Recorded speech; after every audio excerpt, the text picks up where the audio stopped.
दोस्तों, स्वागत है आपका आज के हमारे नए क्लास में। और आज क्लास 12th के स्टूडेंट्स के लिए हम फिजिक्स में टॉपिक लेकर आए हैं केंद्रीय फ्रिंज चौड़ाई का व्यंजक।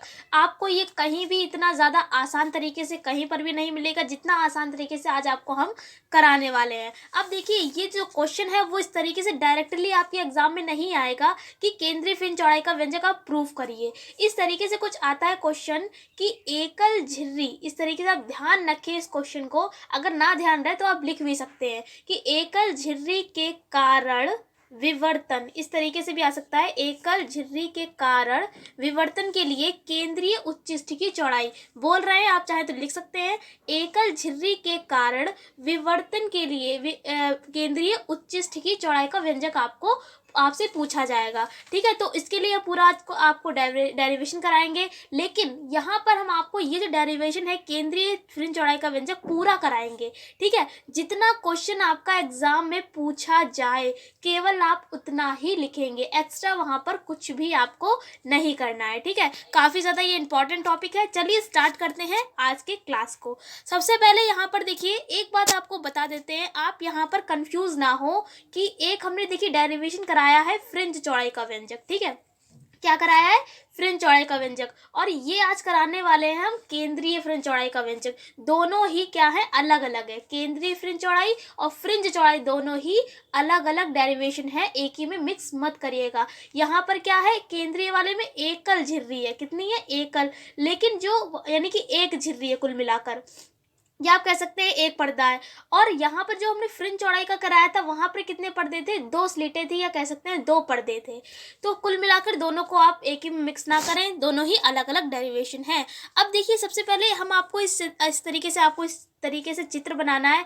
क्वेश्चन में आपका साफ साफ लिखा होगा कि एकल झिर्री के विवर्तन। तो पहले बात आपको विवर्तन के बारे में पता होना चाहिए। विवर्तन क्या होता है? जैसे कि प्रकाश के गुण होते हैं अपवर्तन, परावर्तन होता है, व्यतिकरण होता है, उसी टाइप से प्रकाश का एक गुण होता है विवर्तन। विवर्तन में क्या होता है? कोई भी प्रकाश आता है और वो किसी नुकीले सिरे से, ठीक है, मान लिया कोई नुकीला सिरा है, वहां से टकराता है और थोड़ा आंशिक रूप का मतलब है थोड़ा सा वो क्या हो जाता है? मुड़ जाता है अपने मार्ग से। इस घटना को ही हम क्या कहते हैं? प्रकाश का विवर्तन कहते हैं। उम्मीद करते हैं कि आपको ये समझ में आ गया होगा। अब देखिए, सबसे पहले यहाँ पर आपको बताएंगे ये क्या लगा हुआ? एक लेंस है। क्या है? ये है हमारा एक लेंस। अब क्या होगा? ये एस फॉर क्या है? यहाँ पे स्रोत है, आपको बता चुके हैं। स्रोत क्या करेगा? यहाँ पर जब प्रकाश किरणें जब डालेगा लेंस पर, तो क्या होगा? जो किरणें हैं वो मुख्य अक्ष के समांतर हो जाती है। समांतर का मतलब पैरेलल, यानी कि बिल्कुल सीधे चली जाती हैं। फिर क्या होता है? ये जो यहाँ पर विवर्तक की जो यानी जो यहाँ पर अवरोध लगे हुए हैं, ये देखिए, एक ऊपर है और एक नीचे। अवरोध का मतलब रुकावट। इसका मतलब है यहाँ से जब ये प्रकाश टकराएगा तो ये थोड़ा सा इसके कारण जो है वो मुड़ जाएगा। देखिए, यहाँ से भी आया थोड़ा सा, ये देखिए मुड़ गया है, और यहाँ से जो प्रकाश आ रहा है वो भी यहाँ से मुड़ गया है। किनके कारण? इन अवरोधों के कारण। यानी कि कुल मिलाकर यहाँ पर कौन सा गुण लग रहा है हमारा? प्रकाश का विवर्तन के कारण जो है ये प्रकाश थोड़ा सा आंशिक रूप से मुड़ जाता है। अब देखिए, यहाँ पर जो प्रकाश मिला है आके, या कह सकते हैं तो दीप्त फ्रिंजें मिली हैं, उस बिंदु को हमने क्या मान लिया है? P मान लिया है। और ये जो बीच वाली जो किरण आरेख है उसको हमने मान लिया है O, और यहाँ से यहाँ तक की दूरी क्या है? Y है। जिस प्रकार फ्रिंज चौड़ाई में हमने यहाँ से यहाँ तीसरे पर्दा जो था वो हमने दूरी मानी थी X, लेकिन यहाँ पर दूरी क्या है? Y मानी है। ठीक है, अब यहाँ पर देखिए कुछ एंगल हम बना लेंगे। देखिए, यहाँ से हमने इस तरीके से एक लाइन खींच दी, और ये देखिए ये जो बीच वाला पॉइंट था वहाँ से इस तरीके से लाइन खींच दी। सेम ऐसा ही एडिटेज हमारा फ्रिंज चौड़ाई के व्यंजक में भी हमने सेम, यहाँ इतना हमारा डायग्राम ऐसा ही था, उसमें भी हमने ऐसा ही बनाया था। फिर उसके बाद देखिए अब एंगल बना लेते हैं। यहाँ पर देखिए, ये देखिए हमने वहाँ पर माना था S1 S2, यहाँ पर हमने मान लिया है AB। ठीक है, ये हमने माना था A, लेकिन वहाँ पर हम जब A मान चुके हैं तो हमने इसको क्या मान लिया? N मान लिया। क्या मान लिया? N। अब देखिए, उसके बाद हमने जो S1 और S2, यानी कि जो हमने यहाँ पर S1 और S2 मान रखा था फ्रिंज चौड़ाई में, तो वहाँ पर हमने दूरी कितनी मानी थी? यहाँ पर स्मॉल d मानी थी। लेकिन यहाँ पर हमने S1 S2 ने क्या माना है? AB माना है। क्या माना है? AB। और इसकी बीच की दूरी हमने d नहीं मानी है, क्या मानी है? A मानी है। उम्मीद करते हैं कि आपको ये समझ में आ रहा होगा। अगर आपने फ्रिंज चौड़ाई का व्यंजक नहीं देखा है अभी तक, तो आप जाकर देख सकते हैं इस वीडियो को देखने के बाद। अब देखिए, यहाँ पर फिर यहाँ पर जो बीच वाला जो पॉइंट है इसको यहाँ पर हमने क्यू माना है, क्या माना है, क्यू माना है, लेकिन उसमें हमने क्या माना था, सी माना था। यहाँ पर देखिए अब हम कुछ एंगल बना लेंगे, जैसे कि ये जो एक ये त्रिभुज है तो यानी इसका हमने एंगल मान लिया है थीटा। उसके बाद देखिए एक ये एंगल यहाँ पर है तो इसका हमने क्या मान लिया, इसको भी हमने थीटा मान लिया है। उसके बाद यहाँ पर देखिए एक ये भी तो एंगल है हमारा, यानी त्रिभुज ये भी बन रहा है तो ये हमने क्या मान लिया, ये भी थीटा मान लिया। कुल मिलाकर यहाँ पर 3 एंगल बन रहे थे। अब देखिए क्या करेंगे हम, अब जैसा जैसा हमने आपको बताया ऐसे ही एडिटिज ऐसे ही थ्योरी लिखेंगे। और एक चीज़ और रहेगी, ये जो दूरी थी जिस प्रकार हमने फ्रिंज चौड़ाई में मानी थी वही दूरी, यानी यहाँ से यहाँ ये जो अवरोध लगे यहाँ से तीसरे पर्दे तक की जो दूरी है वो डी है। देखिए फ्रिंज चौड़ाई के अकॉर्डिंग देखेंगे तो ये क्या हो जाएगा, तीसरा पर्दा। लेकिन यहाँ पर हम क्या पढ़ रहे हैं, यहाँ पर हम पढ़ रहे हैं केंद्रीय फ्रिंज चौड़ाई, तो ये क्या है, केवल एक ही यहाँ पर पर्दा है, इसलिए एकल झिर्री। ठीक है, एकल झिर्री का मतलब यहाँ पर केवल एक ही झिर्री होगी। उसके बाद उम्मीद करते हैं आपको ये चित्र अच्छे से समझ में आ गया होगा। चलिए जैसा हमने आपको बताया है ऐसे ही एडिटेज सेम टू सेम ऐसे ही हम थ्योरी लिखेंगे। सबसे पहले देखिए हमने क्या लिखा है कि माना एक स्रोत एस है जिससे निकलने वाली प्रकाश किरणें लेंस से अपवर्तन के पश्चात मुख्य अक्ष के समांतर हो जाती हैं। हमने आपको बताया था ये लेंस है और ये सोर्स था, यहाँ से प्रकाश किरणें आई थी ना और क्या हुई थी, लेंस से अपवर्तन के पश्चात मुख्य अक्ष के समांतर हो गई थी। उसके बाद देखिए आगे लिखा है तथा विवर्तन के पश्चात वो मुड़ जाती। यहाँ पर विवर्तन के कारण जो लगे हुए थे अवरोध यहाँ से क्या था, मुड़ गई थी। ठीक है, जैसा हमने बताया सेम वैसा ही लिखा। अब देखिए सबसे पहले यहाँ पर एंगल देखिए, अब क्या करेंगे, 2 त्रिभुजों का यूज करेंगे। किस तरीके से, एक देखिए कि है ए बी एन, ये क्या है ए बी एन। देखिए केवल आपको इस वाले त्रिभुज को ही देखना है, फिर से बना देते हैं।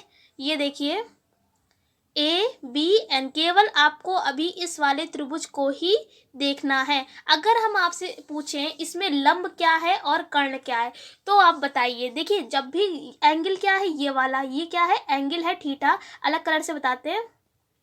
ये देखिए ये वाला कौन सा एंगल है, थीटा है। अब जो भी एंगल होता है यानी कि जो भी कोण होता है उसके जस्ट सामने वाला क्या होता है, लंब होता है।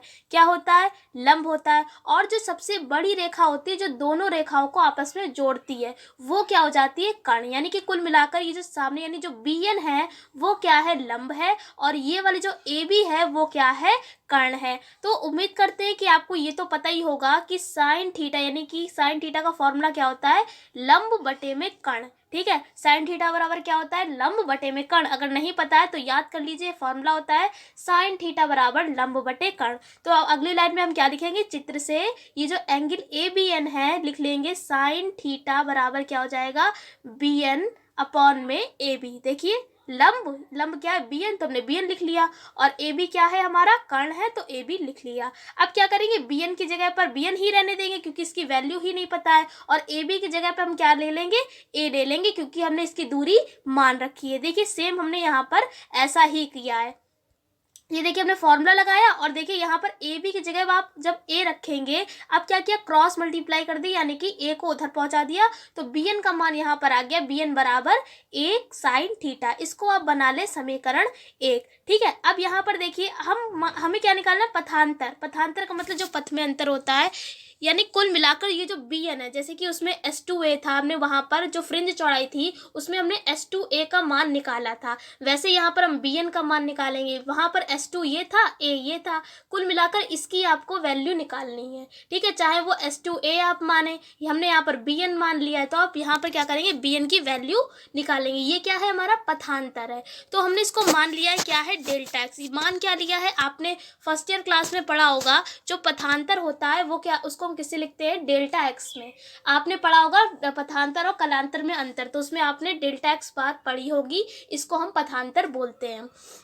तो हमने बी एन की जगह पर क्या लिख लिया है, डेल्टा एक्स, और बाकी का जैसा था वैसा ही रहने दिया। अगर हम मान ले कि जो थीटा है वो बहुत ज़्यादा छोटा कोण है, अगर छोटा कोण है तो यहाँ से हम साइन हटा देंगे। जिस प्रकार कोई भी कोण होता है हमारा, अगर हम मान लेते हैं वो छोटा है, 10 हो या कॉस हो, कुछ भी लिखा हो, तो वो चीज़ें हम क्या करते हैं, छोड़ देते हैं। उसी प्रकार देखिए यहाँ पर हमने साइन हटा दिया है, तो इस तरीके से केवल इतना बचेगा। कुल मिलाकर यहाँ पर आपको थीटा की वैल्यू निकालनी है, तो थीटा बराबर क्या हो जाएगा, ए इसके नीचे पहुंच जाएगा, हो जाएगा थीटा बराबर डेल्टा एक्स अपॉन में ए। इसको बना लीजिए समीकरण 2। अब जैसे कि हमने इस वाले एंगल में किया था, देखिए जिस प्रकार में इस वाले त्रिभुज में आपको बताया, अब ऐसा ही हम क्या करेंगे इस वाले त्रिभुज में करेंगे। ठीक है, ये वाला जो त्रिभुज है इसमें हम क्या करेंगे, टेन का फॉर्मूला लगाएंगे, यानी कि टेन थीटा बराबर क्या होता है, लंब बटे में आधार। अब ये फॉर्मूला याद कर ले, साइन थीटा बराबर क्या था, लंब बटे कर्ण, ठीक है, और टेन थीटा बराबर क्या है, लंब बटे आधार, अगर आपको नहीं आता है तो। अब देखिए ये है थीटा, थीटा के जस्ट सामने वाला क्या होता है, लंब, यानी कि पीओ। पीओ क्या है, लंब है, और लंब की हमने मान रखा है कितना है, वाई, तो हम वाई रख सकते हैं। उसके बाद देखिए आधार, आधार क्या है, आधार का मतलब होता है बेस। अब देखिए सबसे बड़ी वाली रेखा ये है इसमें, तो ये क्या हो जाएगी, कर्ण। लेकिन टेन के फॉर्मूले में हमें कर्ण की ज़रूरत नहीं है, किसकी ज़रूरत है, आधार की। तो ये क्या है, हमारी आधार है। तो देखिए ये हमने दूरी यहाँ से यहाँ तक की कितनी मान रखी है, डी मान रखी है। तो कुल मिलाकर हम क्या लिख सकते हैं, टेन थीटा बराबर वाई अपॉन में डी। वाई कहाँ से आया, लंब है ये, डी कहाँ से आया, डी क्या है, हमारा आधार है। ठीक है, यहाँ पर हमने शॉर्ट में लिख रहे हैं, आप चाहे तो लंब और आधार हिंदी में भी लिख सकते हैं। तो देखिए हमने इसके अकॉर्डिंग यहाँ पर टेन थीटा का फॉर्मूला लगाया और यहाँ पर इस तरीके से लिख लिया। अब जैसा हमने ऊपर किया था वैसा ही हम यहाँ पर भी करेंगे। क्या किया है, थीटा बहुत छोटा कोण मान लिया, तो क्या किया, टेन हमने हटा दिया है, तो ये हमारा क्या हो जाएगा, थीटा का मान निकल आएगा। इसको बना लीजिए समीकरण 3।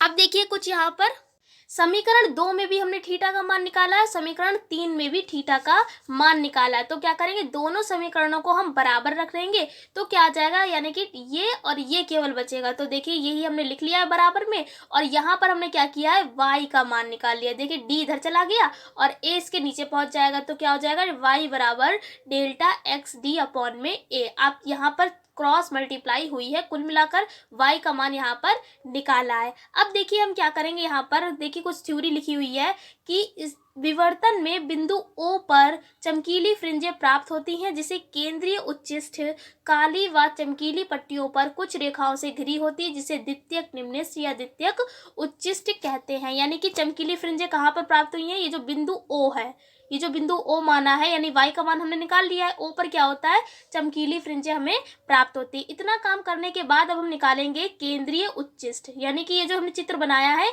इसी को हमने और ज़्यादा डीपली अब देखेंगे। अब क्या करेंगे, केवल केंद्रीय उच्चिष्ठ की बात करेंगे। तो केंद्रीय उच्चिष्ठ के लिए जो पथांतर होता है वो क्या होता है, लैम्डा। जैसा कि हम ऊपर अभी मान रहे थे, पथांतर क्या था, डेल्टा एक्स। ठीक है, तो यहाँ पर हम पथांतर क्या मानेंगे, हमेशा केंद्रीय उच्चिष्ठ में पथांतर कितना होता है, लैम्डा होता है। क्या होता है, लैम्डा। तो इस तरीके से आपको बनाना पड़ेगा डायग्राम। ये क्या है, पर्दा है। अब ये क्या आपने बना लिया है, ये देखिए इस तरीके से पूरा ही आपको इस तरीके से डायग्राम बनाना है। ये देखिए जो बीच वाला इसका पॉइंट है वो क्या हो जाएगा, केंद्रीय उच्चिष्ठ। जो लास्ट वाला पर्दा था वही है ये देखिए ये y है, तो ये वाला भी क्या होगा, y होगा। ये ऊपर वाला हमने थीटा मान रखा है, तो नीचे वाला भी क्या होगा, थीटा ही होगा। अब ये देखिए ऊपर वाला उच्चिष्ठ का मतलब ऊपर और निम्निष्ठ का मतलब नीचे। ठीक है, या आप कह सकते हैं उच्चिष्ठ माने ज़्यादा, निम्निष्ठ माने कम, ऐसा भी सोच सकते हैं। ठीक है, यानी कुल मिलाकर जो ऊपर वाला बिंदु है उसको हमने उच्चिष्ठ मान लिया, नीचे वाला निम्निष्ठ मान लिया। आपको इस तरीके से ग्राफ बनाना है। उसके बाद देखिए हमने आपको बताया ही कि जो पथांतर होता है केंद्रीय उच्चिष्ठ के लिए क्या होता है, लैम्डा होता है।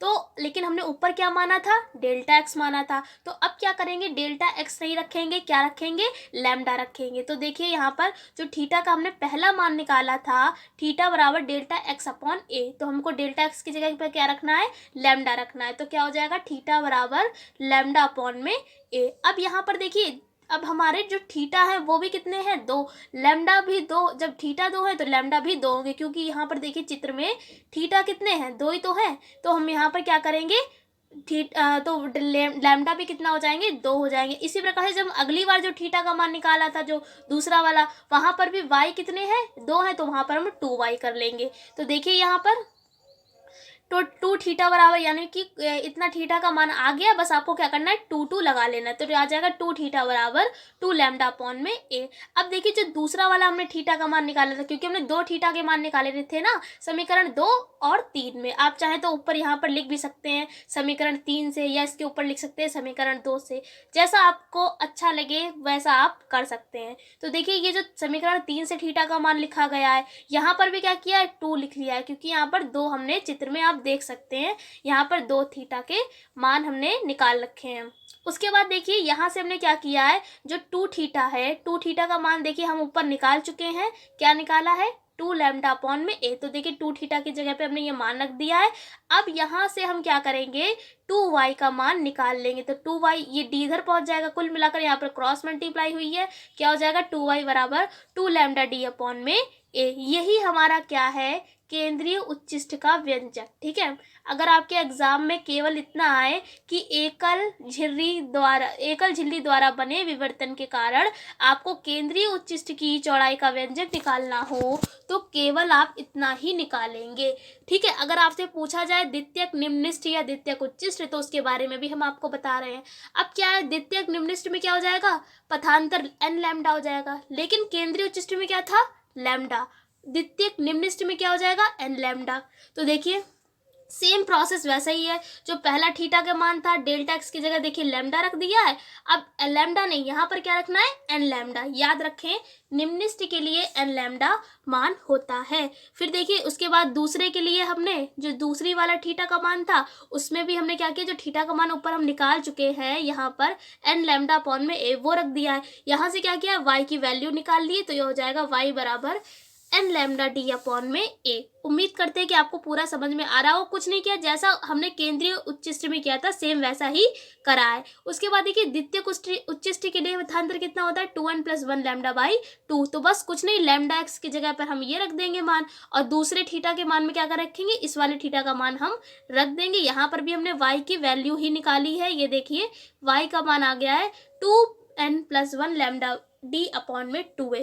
कुल मिलाकर जो आपने दोनों थीटा के मान निकाले थे वही थीटा के मान में आपको पथांतर बार बार चेंज करना था। केंद्रीय उच्चिष्ट में क्या था लैम्डा रख दिया था डेल्टा एक्स की जगह पे। उसके बाद द्वितीयक निम्निष्ठ में n लैम्डा रख दिया था। उसी प्रकार जो हमारा द्वितीयक उच्चिष्ट है उसमें 2n + 1 लैम्डा बाई 2 आपको रखना होगा। उम्मीद करते हैं कि पूरा आपको डेरिवेशन अच्छे से समझ में आ गया होगा। बहुत ज़्यादा सरल तरीके से आपको बताया है। आज का डेरिवेशन बहुत ज़्यादा कुछ लंबा ही हो गया था, इसलिए वीडियो आज की काफ़ी ज़्यादा लंबी हो गई। फिलहाल ये एक बच्चे ने हमसे पूछा था, इसलिए हमने इस डेरिवेशन को आपको बता दिया है। उम्मीद करते हैं कि पूरी आपको अच्छे से समझ में आ गया होगा। अगर नहीं समझ में आया तो आप एक बार फिर से अगर चाहें तो वीडियो देख लेंगे। पूरी कोशिश रही है हमारी कि आपको पूरा समझा सकें। उम्मीद करते हैं कि सब बातें आपको अच्छे समझ में आ गई होंगी। अगर वीडियो पसंद आई है तो प्लीज़ लाइक करिए और हमको कमेंट करके प्लीज़ बताया करिए कि आपको किस तरीके से कितनी अच्छी आपको वीडियो लगी या क्या कमी रही हमारे पढ़ाने में, वो सब आप नीचे कमेंट करके बता सकते हैं। उम्मीद करते हैं कि आपको समझ में आ गया होगा। हम आपसे फिर मिलते हैं एक ऐसी क्लास के साथ, तब तक के लिए जय हिंद जय भारत।